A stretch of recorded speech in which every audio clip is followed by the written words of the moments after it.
can't see yours. What's going on? What's going on, everybody? What's up? What's up? Hey, we back. This your boy Sean. It's your boy Troy. Hey, we tapped in. We tapped yes, in. Sir.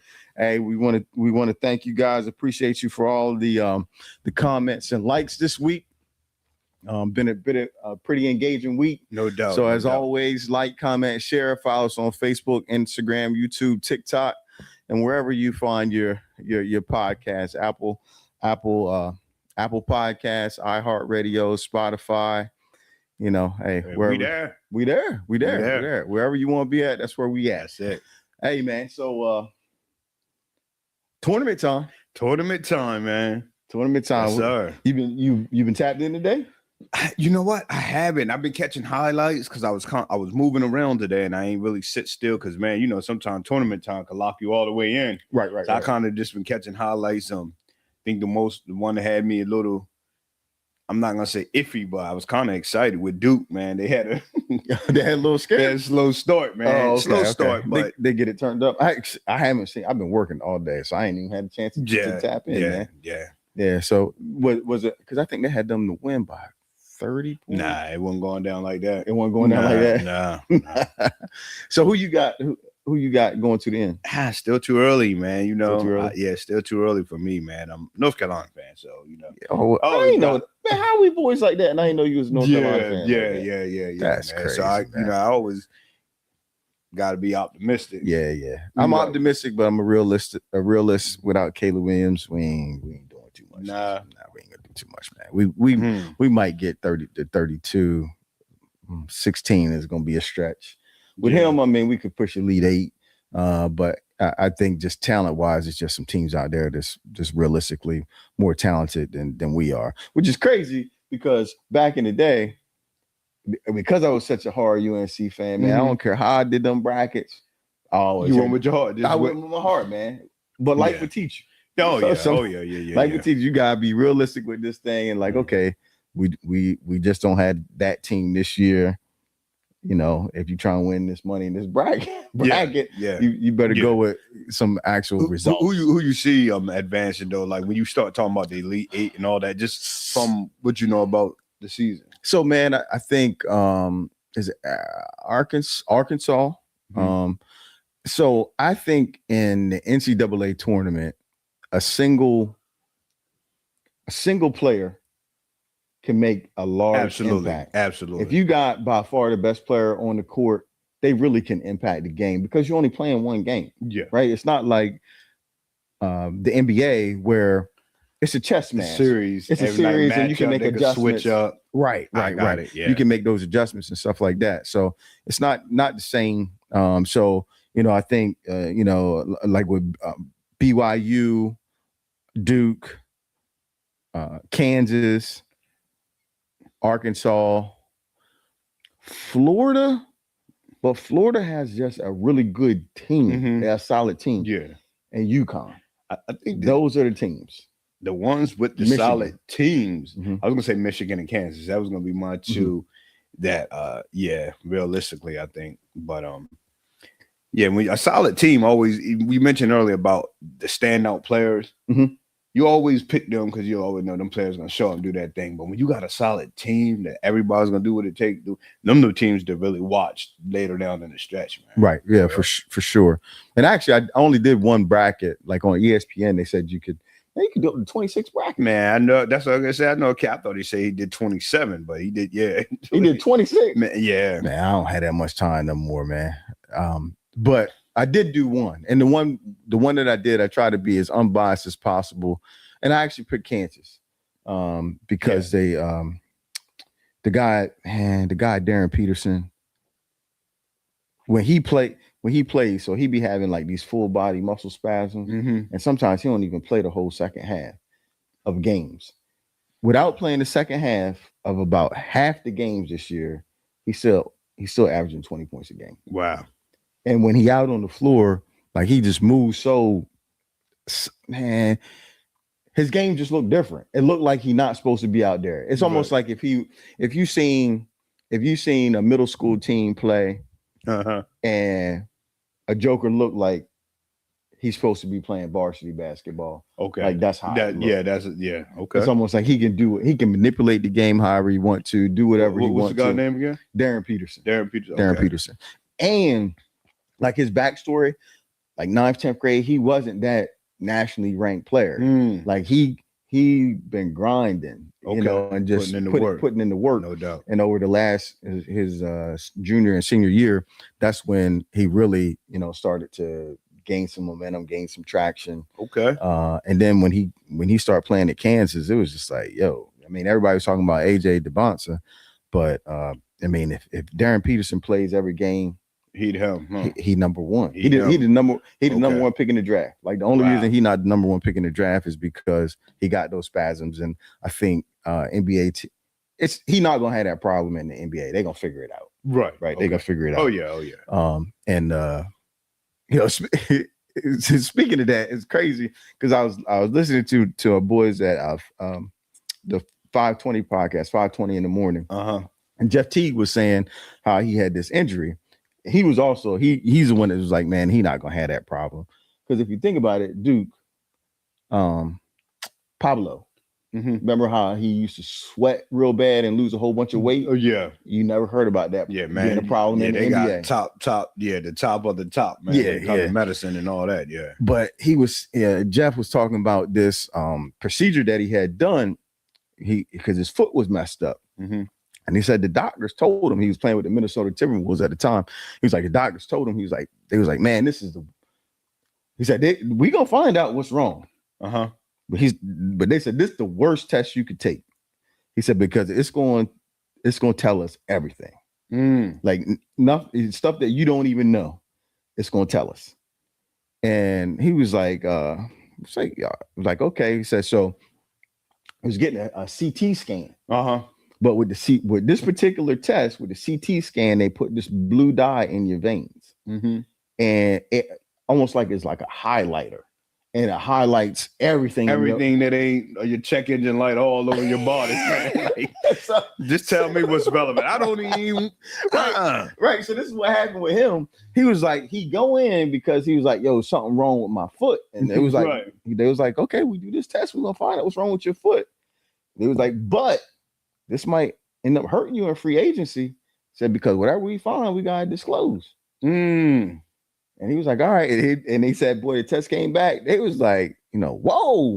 It was like, look at your knee. They was like, you ain't hardly got no cartilage in there. He was like, ho, I wasn't here. I'm not here about this knee. My foot. Yeah.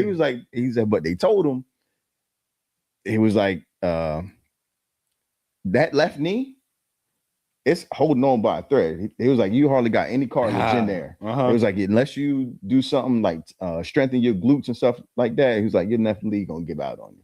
He said, man, sure enough, that's exactly what happened. Wow. And they seen that ahead of time. They seen that. They could see that he hardly had no cartilage in that knee. Wow.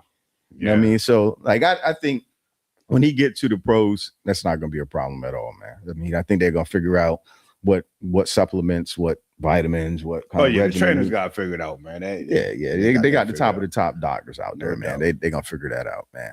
The one thing I know that we might not be able to figure out, man, is how high these gas prices gonna go. Where they stop, nobody knows. Man, listen, real quick, man. I seen this. I was strolling today, and that's a little old lady was down on the ground, man, in tears, and I seen the police standing behind her, and she went on to say, look, I know y'all concerned about me, everything all right. You know, I did get robbed today, you know, at the gas station, so on and so forth. She was like, the cops showed up and, you know, she said, I lost all my money and everything. She said, but I'm good. She said, the cops asked me who did it. And she said, pump number 4. Yo, man, yeah. I just feel like you're getting stuck up. Man. Strong arm robbery, man. Strong arm, man. Hey, if you're getting gas nowadays, I suggest you download the Wawa app. This ain't no shameless plug, but 7-Eleven, you know, text them what is it, pounds or the number sign 7-Eleven. Get you about 16 cents off. Man, I'm not as prudent as I should be because I'm gonna keep it a buck, man. That's one thing I don't do. I don't look at gas prices, right? I never have. I just pull up. If I'm gonna put this 25, this 30, this 40, whatever I get. Hold on for a second, sure. Yeah. Man, you putting $25, $30 in at a time. Man, you got to keep in perspective. I drive like 3 or 4 different vehicles. So I'm always moving. I don't know what I'm in. Man, it's bad habit, man. Okay, guys, this is a bad habit. Hey, man, I'm preaching to the choir. I do the same thing. Okay, my wife, she do the total opposite. She fill it all the way up. But I always used to, like, we be at the register or she playing, and then she hold on to it. You want to give me this card and this app and this, that. And I'm like, man, come on. But you know what? I think I'm going to take y'all advice now, man. I'm going to start, scan my code, man. Like, hey, I'm telling you, man, the Wawa, that Wawa app, man, you get like 30 cents off a gallon, man. Yeah, it makes sense, man. That take you from $4.29 to $3.99. Yeah, that's a difference, man. Especially, I mean, that same $25 you put in there, she'll stretch. She'll stretch real low. you might get 3/4 of a tank. Yeah, man, but man, we know better than that, man. We know better, and I done ran out of gas too, and still not feeling it. Listen, man, it's terrible, man. It's embarrassing. It's really embarrassing. If some of my homies watching, man, they're gonna remember this one time we was riding in the house. I think you remember, man. I had grabbed a blue Benz, man, brand new. I had my new Benz, nice, man. Nice, so I'm riding, and this is my first foreign. You know what I mean? I'm feeling good in the Benzo, and I'm riding, and I picked my buddies up. We in Georgetown. I said we're gonna run to the store, come back with her. I ain't now look at the gas tank. One time I'm riding around in the car, man. I'm fully grown, man, yo. I mean, but you in the whip. In the whip, man. Listen, man. we ha riding. Hey, man, I think pulled over and stopped. Man, ran out of gas. Man, they ride me to this day. I know that they went out of gas. I had to call somebody to bring me gas. They're like, man, you in the gas? Man, yo, I always felt this small. They still tease me to this day, man. That's crazy. But sometimes you just get busy. You be running from here, there, this, that, and you thinking, okay, man, I got time. Right. And you guys watching, I mean, this guy, he's no spring chicken, man. He shouldn't be running out of gas, man. Yeah. I should be running out of gas, but I don't know, man. So I get anxiety, man. I think sometimes when there's times where, like, if I'm taking a trip, I'm filling up. Oh yeah, right? yeah. I'm filling. Because you're responsible for other people. You riding. Right. But if I'm riding around now, see this the other thing. So like I do a lot of riding, and sometimes it'd be cold, especially in the wintertime. It's the worst in the wintertime. Like if it's real cold outside and I don't feel like pumping gas, like I think I put more than 25 in there though. True. Yeah, I don't know, man. You might 20. I think you 25, 30 under the deck. I at least make sure I'm over half a tank. But the other thing is when I do my wife's, I fill it all the way up. Right. Yeah. I feel it just up. Because, yeah. Well, just because they ain't gonna keep stopping, or you ain't gonna want to go out later on, take her car. Yeah, and then she don't do a lot of driving. So I could fill hers up. And that fill up might last 2 weeks. Yeah. You know what I mean? 3 weeks even. Because she literally is going from home to work. She not, you know what I mean? She might have to go get supplies and stuff like that or go to the grocery store or whatever. But it's nowhere near the type of driving that I do. Right. And so, like, to me, I already know it's more of a convenience thing for me because she don't like pumping gas. Mm-hmm. So when she need gas, I'm usually one that's putting it in there, or, she done recruited our son, she'll be like, hey, come ride to the store with me. Right. Setting him up. Yeah. Oh, by the way, we need to stop and get some gas. Man, listen, I remember back in the day, man, I thank God, man, for growth and change, man, because I remember having to stretch a couple bucks till Friday, man, and you put that gas in, and I think at the time I was working, man, maybe 3-4 towns over, you know what I mean? I got to drive. So my wife had the van, I had a vehicle. And I remember, man, it getting down to Wednesday. And it was one of them things. I had a picture of my family.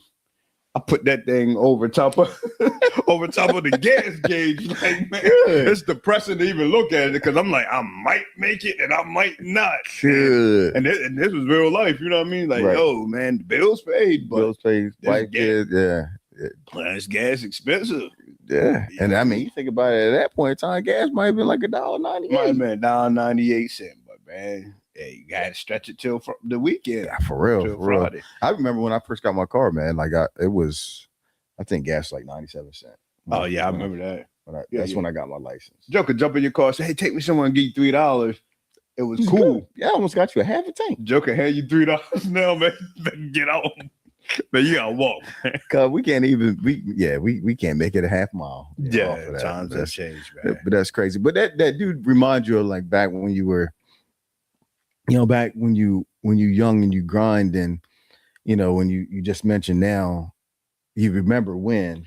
Oh yeah. But you think about the sacrifices and stuff that you had to make in order to get to the place that you are now. Oh yeah. And absolutely. A lot of times, like people, you hear people say, "Oh, you should have a journal. You should have." That's one thing I wish I had done more of. I did journal. You mean the process journal? Just journal a daily journal, like of what you was thinking, how you was feeling, what was going on at that time, because a lot of times you forget, the sacrifices and the feelings that you had, and how at times that those particular situations that you're going through seem like they're so insurmountable, but you end up on the better side on the better side of right. it. And sometimes you forget that. And there are days that you feel that same pressure today, and it's not even that serious. When you put it on the scale of things compared to, when you're young and you scraping, like right now, you don't have that problem. You don't got to throw the picture over top the thing, because you got the money to get the gas. But at that point in time, it was like, yo, like the bill's paid, but I'm stretched until Friday. That's it. Yeah. And hopefully, I mean, I got it set up for direct deposit and getting there Thursday night. Right. Exactly. And I can get gas before I go in the morning. Yes, sir. Yeah. Yes, sir. So yeah. And it's about being honest too, man, because it is a journey. Because I think nowadays with a lot of the young generation, they want what 40-year-old, 50-year-old you got now at a young age. But if we're being transparent and say, hey, we've been through these struggles, we understand, you know what I mean? And it wasn't because I had new Jordans on my feet, and because I had a $700-800 electric bill.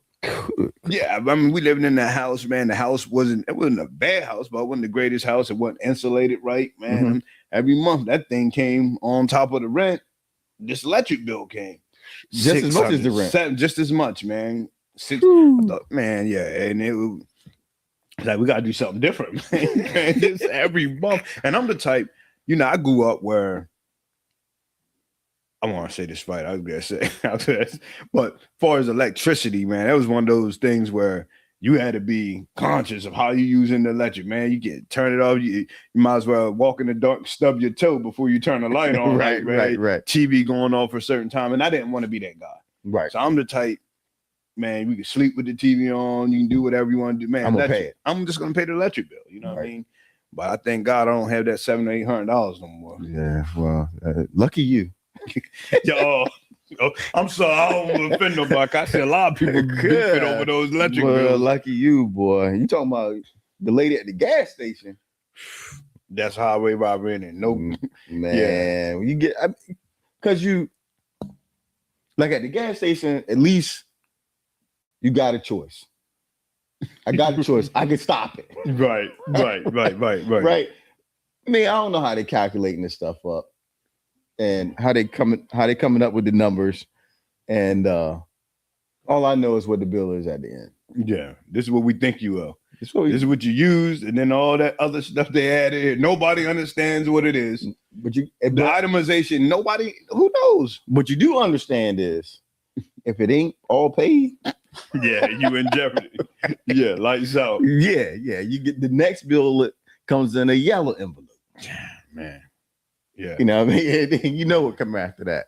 But but those are the things that actually end up pushing you and motivating you to get to that next level. Oh, yeah. You know what I mean? Because like we was talking before we got on camera, that was the thing that made you say, okay, we got to do something different. which actually put in the steps. I remember us having the conversations about, what was needed, what was required to be able to purchase a house and stuff like that. And actually, by the time you ended up buying a house, you was a real estate agent. So you was able to make money while you bought the house. No doubt. Yeah. But it set off a journey of, okay, I want to get in a situation where I can kind of control the expenses by knowing that my payment not going to go up, but also knowing the type of house that I want to get. No doubt. Knowing that it's going to be a lot more energy efficient. So, I mean, that struggle actually got you to the place where you are today. Me too. And that's why we look back and thank God for those struggles, man, or those things that point you in the right direction. It's always like a sequence of things that'll lead you in the right direction. And just being in the office, man, coming in every day, man, being motivated by you guys, man, and seeing that, changing my surroundings, you know what I mean? It motivates you different. Right, for sure. Now, the one thing I don't miss is that $425 rent. Yeah. Oh man, $420. Man, what I give to pay for? Bring that back. Huh? Bring it back ASAP. Yeah, bring that back. Yeah, bring that back ASAP. But nah, man. So I want to go ahead and just jump into it. I've been watching live videos this week, man. In this new generation, not even the new generation, just in society in general. Is monogamy a myth? Is it a myth? Yeah. It's definitely not a myth. Monogamy is real. Monogamy is attainable. But listening to just now, what's going on in the now, the music, it's a divide, man. I don't think it used to be. A lot of men didn't believe that in monogamy. Women or men nowadays don't believe that it's a real thing. A lot of people go as far as even religious beliefs. They don't believe that they was created to be monogamous. I mean, that's why you have all these nuances now with all the new things with polygamy and sister wives, this, that, and the third, because they really don't believe that it's a thing anymore. I ain't gonna lie, man. I was like, man, if I was like 21, 22, like trying to find something, I was like, man, it's cooked out here. Yeah. Just from, because what you said, typically it was the guy that felt that or tried to reason it, based off of, status or position or just a hierarchy. But it's like now, the way it's being rationalized by women is what is catching me off guard. Where it's almost like the narrative is, if you got a good man, expect for him to cheat. Yeah. And it's like, where'd that come from? Just because a guy treats you good, makes good money, wants to take care of you, wants to create a family, it don't necessarily mean he want to cheat. Right. But if you making it, and so that it's like a catch-22, if you are accepting of that, and you get my license too, then I mean, this what you expect for me to do. So it's almost not even, but it's a setup. It's a setup because I listened to it. I really tried to listen to it in depth, and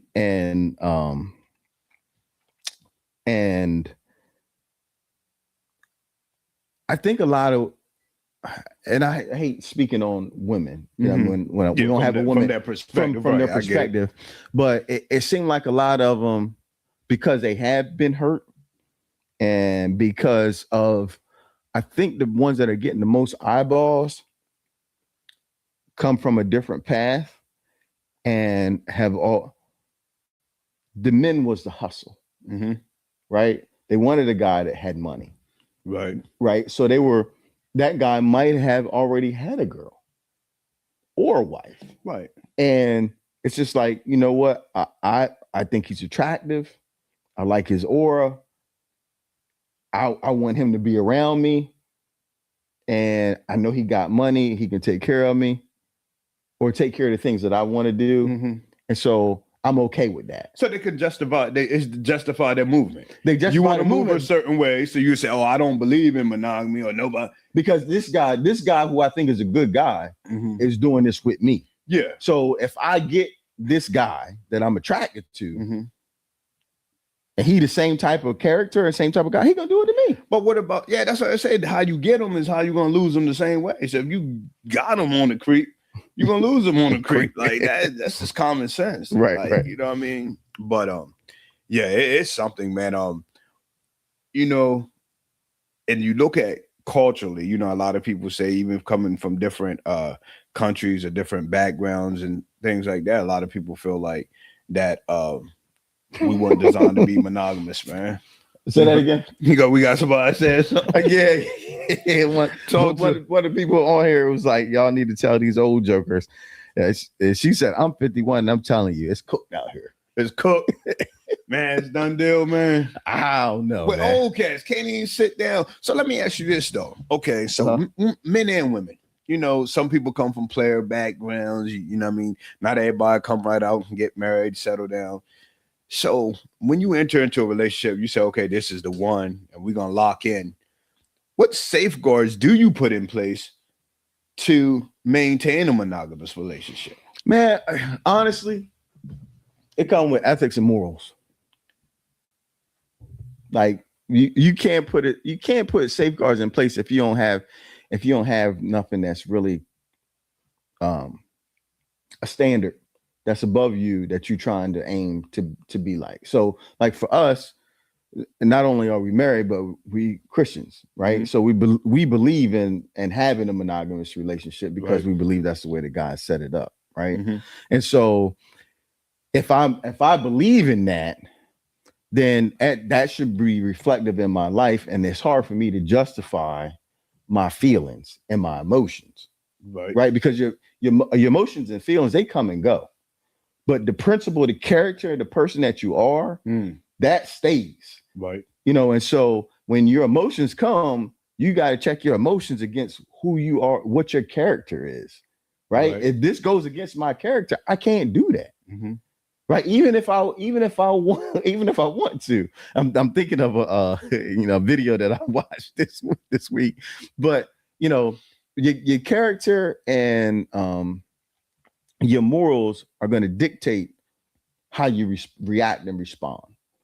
But and I agree with that 1,000%.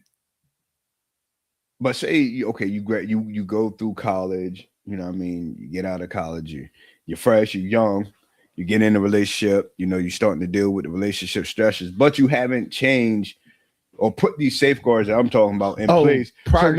So now you're still hanging out with, you're married, but you got 3 cats that you go out with, you know, 2-3 times a week. They haven't yet got married yet. They're not in relationships. So you're still doing the same things that you was doing when you were single. You're around single men. You know what I mean? I think a major safeguard in that scenario is just like, look, I'm gonna have to start shifting who I hang out with to people that's, you know, like-minded. Because you can't be hanging out with single guys that's going to hang out all night. You know, you're still throwing them back. You're still doing your thing, because it just leaves too much, you know what I mean, too much room, I think. And then you got to be careful about the places you go by yourself. I mean, the type of places you go, you got to change that. I mean, because not everybody, even with a moral compass, temptation is still real. Oh, yeah, for sure. For sure. You know? But so you have to guard and you got to know yourself, too. No. It's not even about knowing yourself. It's about being honest with yourself. Facts. Right? Facts, you know what I mean? Yeah. I know if I put myself in this situation, it's, you know what I mean? It's 50-50. You know what I mean? Yeah. And it's like, okay, so let's not even put ourselves in that situation. But to go back to the safeguards, I think the one thing that I think the misconception that some men have is that ring, when they put that ring on that day and they say those vows that day, that it's going to change who they are. There's no button to go in and turn that. Nah, it's nothing that happens. So if those are the things that you, those safeguards that you talk about, or the things that you think could be a hindrance to your marriage, they should have been cut off before you even got married. Mm-hmm. Right. If you're hanging out with if you can tell that this life, you wanting to build a life with a woman, and there is a strain in the relationship about how much time you spend, rather be on the game, with your boys, hanging out, coming home late at night or whatever. Like if you're not willing to curtail those things prior to that day before you get married, it's like if you engage to a girl and you're still sleeping with a bunch of women. Yeah. Up until the day that you get married, it's probably best nothing's gonna change that day you say I do. No, nothing's gonna change. Yeah. It already has to be there. You already have to want that. You already have to be preparing for that. So I think we talked about this a long time ago. You should be ready. You're always evolving, but you should be ready to be the version of yourself you want to be when you're on the day you get married, before you get married. Right. Because you're committing to it. So, right. So when you commit to something, you already made up your mind and locked in and say, this is what I'm going to do. Right. This is what I'm going to do. One commentator said, as older men are in player mode, filling the inbox with DMs, pics, and BS. Well, you heard it here first, man. That's what it is. I mean, and I wonder, is that a turn off, man, to women? I mean, because some women find it flattering, you know what I mean? They do, man, but it's crazy because like it's all revolved around the physical and tangible, right? Like everything. It seems like relationships aren't built from a place of a moral perspective or a character perspective or a belief perspective. It's built off of, we talked about this a couple of weeks ago, it's built off of like kind of a transactional type of relationship. Like that's how the relationship starts. What can you do for me? Right. It's not like it's what can you do for me? It's not what value do you add to the life that I have? Right. Those are two different things. Mm-hmm. And when I say value, I'm talking about peace, clarity, right, perspective, those type direction. Of things, Not can you pay my bills? Not can we go on a trip? But that's a transaction. You can get that, and to some people, that's nothing. Yeah, okay, you can get that. Right. Yeah. Yeah. Your time. Because I think the thing that gets lost in this is the fact that those same people that are okay with saying, okay, if you got a good man, it's expect for him to have other side chicks. There comes a place in time where they get tired of that, where the main girl gets tired of it. Mm-hmm. Like they say it's okay for a while, but after a while, what happens is that they get tired of that. They might get out of that relationship. And then the guys that were willing to be the version of the man that they wanted, they married and they got a family. See, but I think what happened now, man, we live in a scary time because in the last 15 years, a lot of things have become social norms where the shame is not there anymore. Right. So it's like when you can do something that's not of good sound judgment or good morals and it be applauded, or you can find 1,000 people to agree with you because all you got to do is frame it a certain way, say I did this just because of this, and the shame isn't there anymore. Right. It becomes a social norm. I remember when we was little, and I'm like, when I was young, I remember going down Ocean City, you would see certain things. And if you see something like, you tap in and you like, yo, man, you see that? Mm-hmm. Now, because it's become a social norm and you see it all the time. You see it all the time. Now it's just like, you're numb to it. Right. And I think that's just with every aspect of life now. So you got to be intentional and, your commitments and what you want to do. Because if not, if you're looking to be led by society, it's cooked. Yeah, you're going to be wishy-washy. Like it's cooked. That's what it says. It's cooked, man. It's a done deal. It's cooked. But I'm a firm believer, man. I watch young kids grow. I watch my kids grow. There's definitely those out there who want that, you know what I mean, that want that type of monogamous relationship. And like from a person who is in a monogamous relationship, the peace and the comfort and just the companionship and just the shared memories, the things that come with that, like you can't put a price tag on. You can't. You know, it's like, I don't care how much money you give me, you can't give me peace. I don't care how much money you give me, you can't give me genuine concern, and you can't constantly be having my back. Like, not when I'm not even thinking. You thinking about the things that I'm not thinking. You looking at my blind spots. You making sure, you know what I mean, that I'm staying tight, you know, as far as the things that I should be doing, because we working in this thing together. And, you know, when it's all said and done, a lot of people don't think about, you know, when they get to be 70 or 80 years old, and they can sit in a chair and be like, man, look at the golden years. That's what it's all for. They look back and say, we did this. Yeah, look at what we did. But a lot of people is not making it to that point. No. And another point I was going to make earlier, man, before we move on, you got to be careful who's speaking into your kids' lives, man. Even in that sense, man, because I remember my boys was young. I would take them to the barbershop. You know, before in the barbershop, you know how barbershop talk, bro. And Cass was in there like, yo, these boys, man, you know, they fly, this, that, and the third. They're gonna be lady, man. Oh man, they, you know what I mean, they have all the girls. And then they were saying, like, man, look, they probably had one and switch them out. They were like, you know, they was saying all this stuff. And I was like, oh, who's in the and my boys was young then. I was like, nah, man. I said, that ain't gonna be my boys. I said, my boys, man, they're gonna be some respectable young men. And it's like I had to step up and say something. Even though what they were saying, it was coming from a good place, because that's the lifestyle that they was living. But I'm like, nah, you're not about to speak this over my boys' lives. I would say, I'm not gonna say, I hate to cut you off. I'm not gonna say it's coming from a good place, but it was coming from a familiar place. Familiar place. What was known to them. Yeah. But it's crazy, because I'm thinking about just what you just said in that moment. And, you know, and that's what parenting is sometimes. Sometimes you don't get a second chance to make a decision. And in that moment, something in you was quick, and it was like, yo, I got to cut this conversation short. Because I could imagine your young sons sitting in that chair, or, you know what I mean, sitting in the chairs waiting for the hair, and the guy is saying this. It could have been something that neither one of them ever thought of in their life.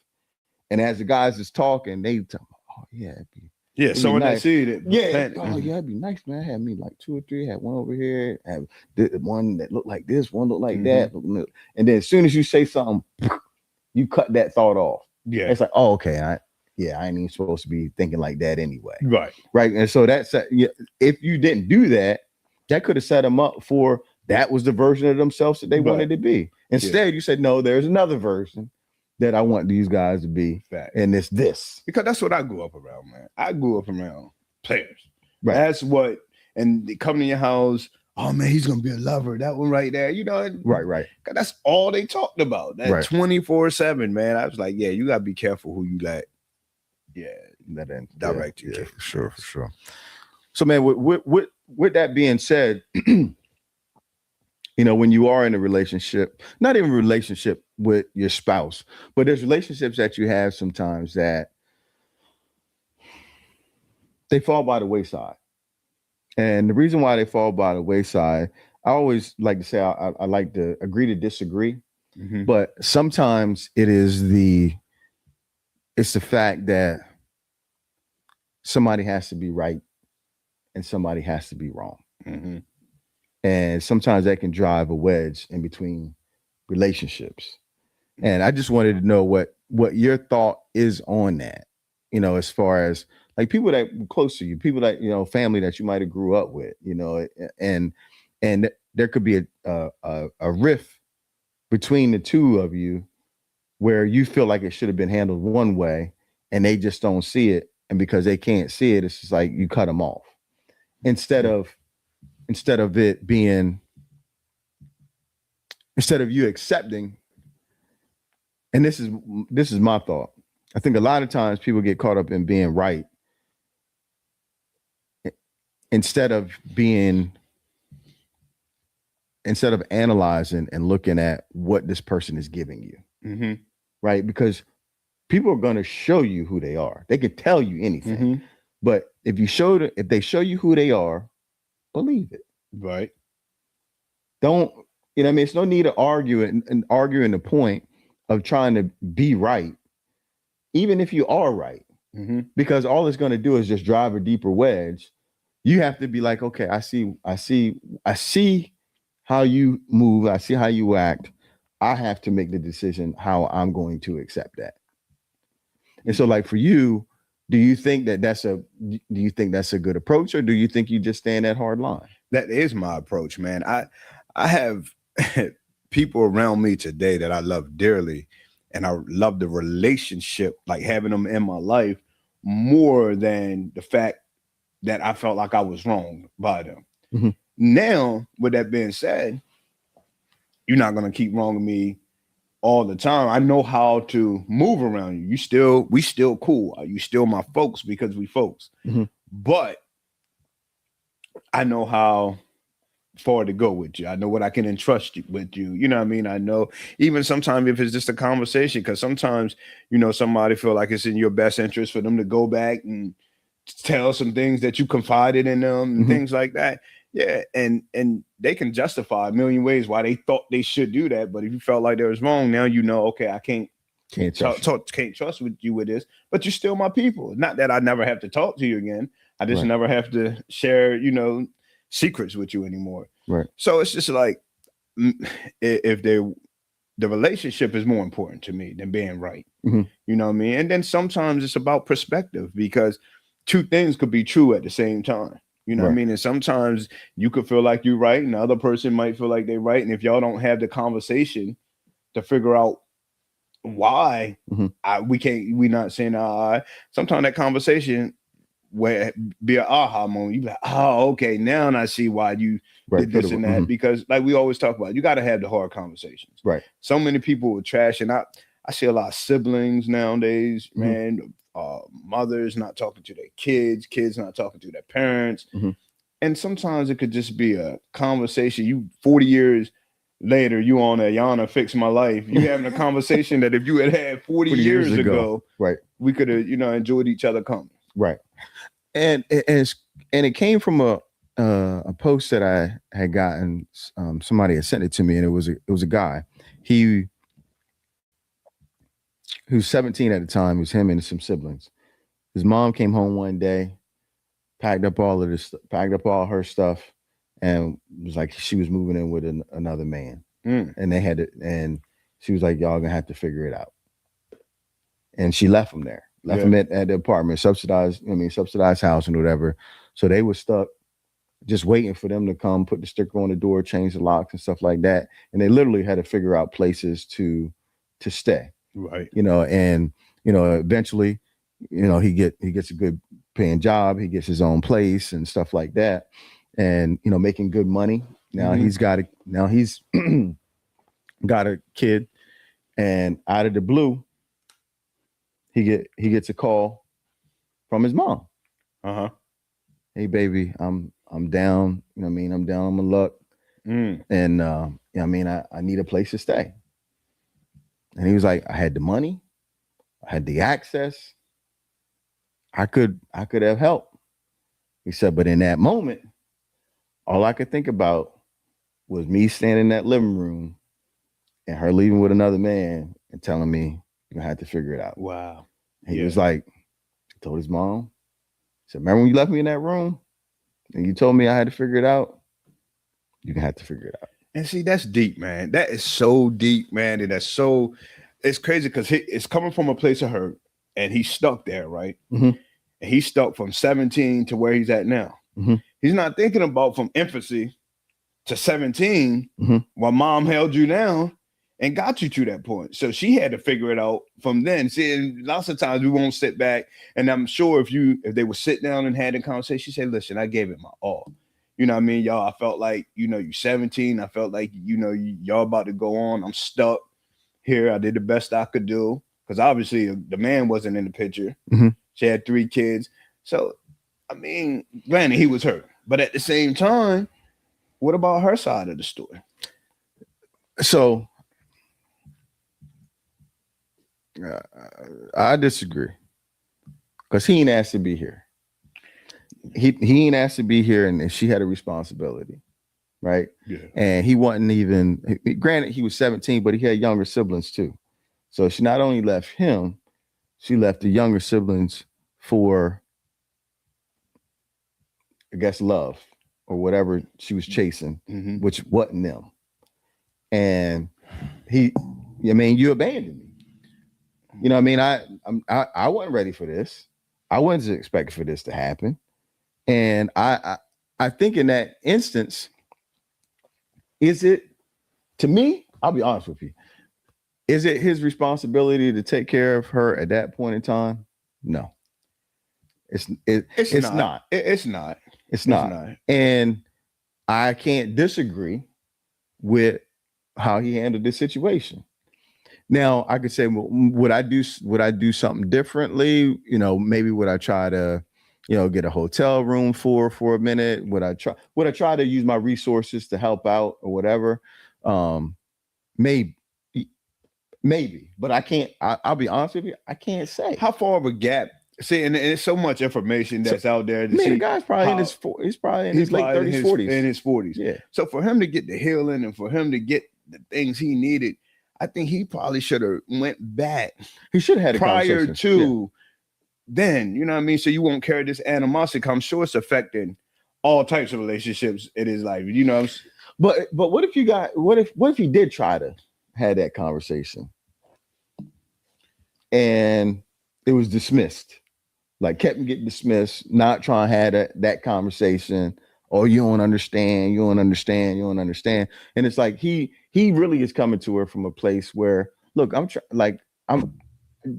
it don't matter how it come out or how it sound. I just wanted to know how you felt. What was you feeling? Why'd you do it? I think, and like, if she answered that honestly, it's up to him now to how he accept that. Yeah. Right. He can either accept it and say, okay, I see where you're coming from. And, that was a clarification that I needed. Or he could take it and be like, okay, that wasn't good. Like, that's still a bogus reason. Yeah. I still don't like the fact that you did it. And he could hold on to that. Now, if he can live with that, that's up to him. Yeah. But I think that's on an individual. Some people can have that conversation and live there and be comfortable. And then some people just can't. I think a no response, and see, a no response, I think he has all the right in the world to draw his own conclusion. But if you go and you don't, just because you don't like the response or even try to put yourself in the other person's shoes, and I'm just being, the advocate on the opposite side, because I don't know how I would feel in that situation.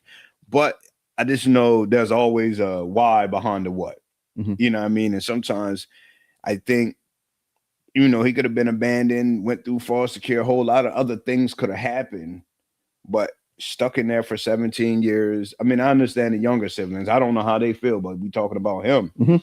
Like, this might have been that thing that had to happen in your life to get you to where you're at now. You know what I mean? So sometimes we gotta learn to let stuff go, and then being right, man. Being right sometimes could be for a season, man, because it's things that I thought I was right on.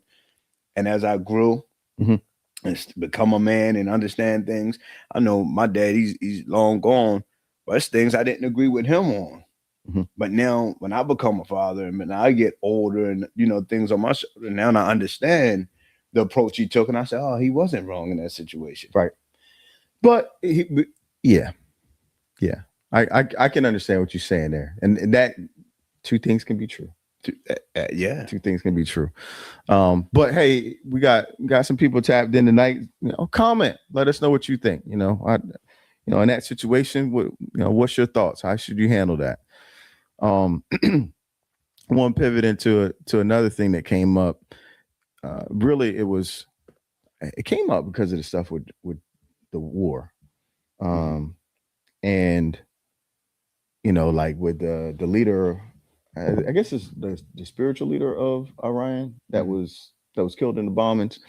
But it goes back to like, even with us, you know, as we were getting, you know, civil rights movements and stuff like that, you know, do you think that in this day and age that any group of people should have one leader, one community leader, or should they have multiple community leaders that's trying to advance?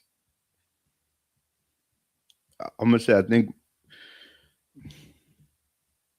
I think there should be one community vision, but multiple leaders, multiple people. You know what I mean? I think the vision have to be shared. Like, and when we break it down to, I'm not, when you say community, I don't know if you're talking about a small segment of people or you're talking about a large demographic. But if we're talking about like the smaller sectors, I think you should have one vision.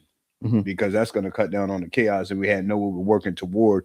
But you're going to have multiple leaders, man, because it's just right now, it's so many. I mean, everything we done talked about, you're dealing with different personalities, you're dealing with different social economic groups, you know, just everything's different. And I'm not going to be able to appeal as a leader to the total mass. You're not going to be able to appeal. So I think we're going to have to get in these rooms and say, you know what, this is the direction we want to go. But you're going to have to get your folks on board. I'm going to get my folks.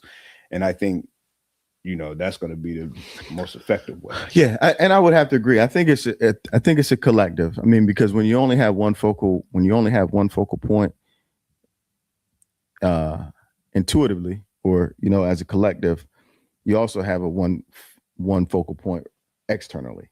Right. So the people who are looking at you, like, okay, well, that's all we got to worry about right there. Right. But if you got multiple people, it's like, okay, well, we can't deal with all of them, you know, at one time. Yeah. You know, and it's the way how the system has been set up too. Yeah. The options are multiple. Right. It's multiple angles, multiple approaches. They look different. Right. But are going towards the same goal, and you have no idea, right, that's being done. Exactly. And I think that's one thing like that it should be, you know, when you're looking to advance and when you're looking to empower, and you know what I mean, empower and overcome. I think it's a multiple pronged approach at doing that, and it's not one singular focus. It's got to be focused on a whole bunch of different fronts. And then even in that, you have your radicals, man. You know, you have the group of people who, and I think we're seeing a lot more of that now, that are not going to say we're going to take the passive route. We're not going to take the subservient, the quiet route. We're going to rise up and we're going to exercise our voice. Yeah, and that's, you're saying that now a lot, and I think social media helped with that a lot too. Man, I'm not naming no names, but man, I love listening to some of the women speak. Man, I love listening to them speak because it come from a place of honesty, man. Like, they honest, they're not trying to people please, and they saying some things that need to be said. And a lot of times the men are not brave enough to say it. Yeah, and I'm listening to these women. I'm like, okay, wow, you know, that's what I thought. But I wouldn't. Yeah, on this type of platform, I wouldn't have said that. But they're saying it, and they're coming back to say it again the next night because they're not scared. Right. And do you think that? Okay, I know who's going here, but do you think that that's because they don't seem as much of a threat? Because anytime it was another type of voice, it was always seen as a threat, you know. So like, I mean, we could go down the list of them. Yeah, but I don't think so though. I think we operated more in fear. I think so many men in power work so hard to get to a certain point that they make friendships and they do things just to be accepted. So it's always like, I gotta say the right thing, I gotta do the right thing. This might not be how I feel, but I can speak out against it a little bit, but I can't go too far because I still gotta be a part. You're trying to protect your family. You're trying to provide for your family. You're trying to make sure that the words that you say don't negatively impact right, the people that you love. The people that you love. Right. But now I think some of these people that are very vocal and have voices, they're building their platforms off of that. This is how I got here. Right. By telling the truth, by speaking how I feel. And I got a bunch of people behind me. So I can continue with that because I didn't have to play the game to get here. That's interesting because I literally had this conversation this week. Because I think there are certain things that have happened in society over the last 5 years that allows for that freedom. You know, in most cases, a job or entrepreneurship, you relied on a certain type of you relied on people locally to support you and to help you as far as your livelihood goes. And now with social media, you can make money, or social media and the internet, you can make money so many different ways. Yeah, that you can sell a product and nobody know what you look like, right? But it also, because you do that, it allows you to be empowered and say and use the economic resources that you have to be able to amplify your thoughts and your views. But then the other thing is that when you work in an environment where your thoughts and your views are shared by the people who use your products and services, it also gives you that empowerment.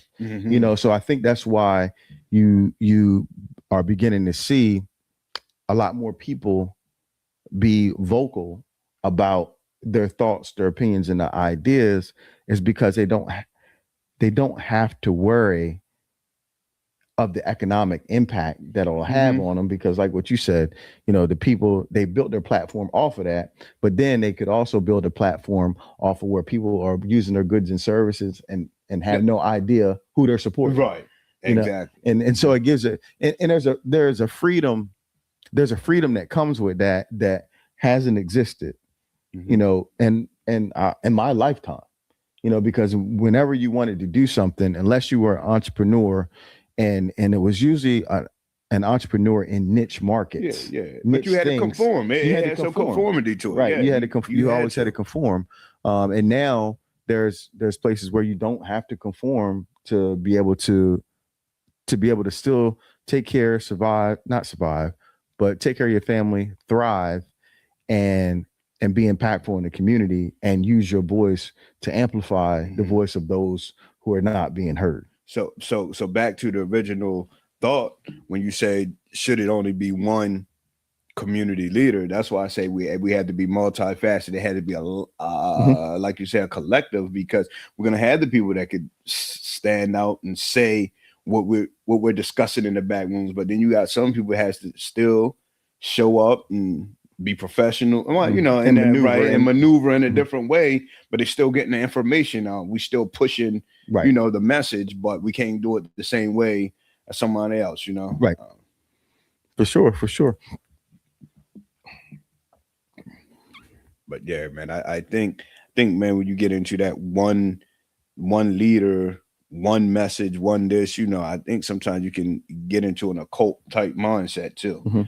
Because you got to be able to see things from so many different directions and different angles, Yeah, and that's in our society, that's the only effective way to be able to really influence change. Some change you can see coming, some change is all behind the scenes, and you don't see it until it's like, oh, this whole time they were setting us up for it, setting us up for that. Yeah. And I think that above and beyond all, you got to know what the goal is, and we have to work together on every level. On every level, though. Yeah, because you got some people, man, that is doing big things at the top, but if you don't have a liaison, if you ain't, you can't talk to the people at the bottom who's living the everyday life and understand. You're too far removed. You're too far removed, and it's crazy. I was washing my car today, man. I was cleaning the wheels, right? You got people to come in, and I was standing up. It was one of those quick washes. You know how you clean your tires and you stand up, you hit them. And I'm thinking, from this angle, my tires are clean. I licked them. But I didn't really get down to a level Well, I'm going to look and really get into them and make sure. And that's a lot of people think they throw money at problems. They think they're coming in cleaning up something, but you haven't gotten down to a level where you really looking at the whole picture. You know what I mean? And it's like, you're not effective. Right. You are to a certain extent, but you're still not getting to the core of what the problem, man. So that's why we all got to be involved. For sure. Well, that's a good one, man. So we starting to warm up a little bit. I don't know what it's doing outside, man. It's warm one day and then it's 30 degrees the next day. But, I think what's today, the first day of spring, right? Yeah. Yeah, today's the first day of spring. So we always like to try to have something as far as real estate goes. And, this tip is just about spring cleaning. A lot of times, you can be in a house, whether you own it, rent it or whatever. And, you get caught up in just life.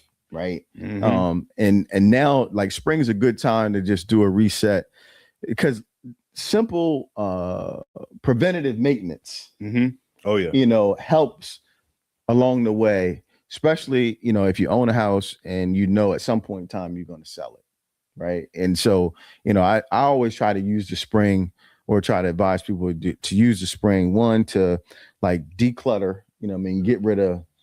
And if you got clothes that you coming out of winter, if you got winter clothes that you took out and you got 30 pieces that you ain't wear all winter, ain't touch, might be tired, go ahead and get. Let that stuff go, man. Let it go. If you got a whole bunch of boots and shoes and you ain't wearing none of them this winter, time to, let that stuff go. Get leave some room for some new blessings to come in. But the other thing is, one thing I like to do is get the baseboards and like trim around the floor and the doors, like touch that up with a fresh coat of paint. Okay. And then, another thing that because honestly, if you do that, it makes it look like you painted the whole house. Now, if you got like high traffic areas, when you paint the baseboards and the trim, it's gonna expose. Then it's gonna expose it. So then the next thing is, okay, now we gotta paint these because you can't touch up, a whole wall. You got to repaint the whole wall. But painting, it's a good time to obviously, smoke detectors and stuff like that. Make sure you place the batteries and all of those to make sure if you got a gas fireplace, make sure your carbon monoxide detector is working. If you don't have one, get one. It's a good time. Actually, it's crazy because most people like to plant grass and stuff in the spring, which is not the best time to plant. It's not the best time to plant. Should have been done already. Huh? It should be done. It should be done in the fall, right? Like grass should be done in the fall, because you don't have to compete with any weeds.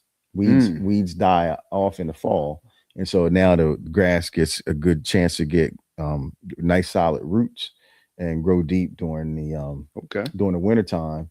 And then when spring comes around, it's got full strength and it's not trying to push through, and it smothers out the weeds and stuff. So like after you've done that, now's a good time like for your fertilizer, weed killer, and all of that kind of stuff. And then just try to be objective about your house. And even if you don't want to bring if you got somebody in your family who really detail oriented, bring them in and be like, hey, look, what do you think I should be touching up? Like they're gonna tell you. It's probably something they didn't see. Like, hey, if I was thinking about selling my house today, what would you, what stands out to you? Man, that almost put me in mind what you said about the boy before he went in for the CT scan, man. you about to point out some stuff, right. Okay. But another hack would be to call whoever your trusted real estate agent is. Okay. So if you're watching this podcast, that would be me, right? No doubt. They come in and be like, hey, look, can you take a look at my house? Tell me what my blind spots are. What should I be looking at, like, as far as, because if you've been in your house 10 years, you ain't been in a lot of new construction houses. You don't know what the current remodel trends are. Yeah, because it could be little things as far as just changing the fixtures, the color of your faucets, and stuff in the bathrooms. When they built my house, it was chrome. Now it's black, matte black, nickel. Those little ceiling fans, light bulbs in the ceiling. stuff that can revitalize it and give it a fresh pop. Right. And make it look more like what people are seeing in the magazines or online when they're looking at, not new construction, or they're looking at remodeled homes and stuff, people who have done flips and, put new floors and carpet and all that kind of stuff. You want to make it look like that as close as you possibly can. And and you do that periodically. You don't just wait until you get ready to sell your house to do that. You want to do that year over year. That's going to keep it. That's going to keep you fresh. It's going to keep you fresh and updated. No doubt. I mean, so those are just some tips. If you, if you got a house in the springtime, getting nice outside, just to make sure that you stand up. That way, when you do decide to sell, you don't have a whole bunch of laundry list of stuff that feels overwhelming, and it's like, maybe I'm not gonna. No doubt, man. Can we get back to backyard barbecues this year, man? It's been so busy, man. It's felt like life has gotten away from family and friends just getting together, man, throwing something on the grill. It's always what you doing this weekend? I'm going here, I'm going there. Right. Man, this year, man, I made it a vow that I'm just gonna sit still a little bit and enjoy the family. Yeah, let's get back to flipping some burgers, man, just chilling. For sure, man. Just hanging out and enjoying one another, man. Yeah, it don't always have to be a big shebang. Live, real live socials. Not this, but like really, It don't have to be a moment that, I'm on this flight, I'm taking a pic. Nah, man, we just vibe. Pull up, man. We're listening to good music, eating good food, chilling, laughing, playing cards, dominoes. Just having a good time. Just having some good times, man. Having a good time. No doubt. Hey, so we appreciate y'all for tapping in with us tonight. We appreciate y'all commenting, and just being a part of the conversation. And as always, like, comment, share. Find us on YouTube, Instagram, TikTok, iHeartRadio, Apple Podcasts, Spotify. That's it. We there. Hey, we there. So as always, stay tapped in. Peace.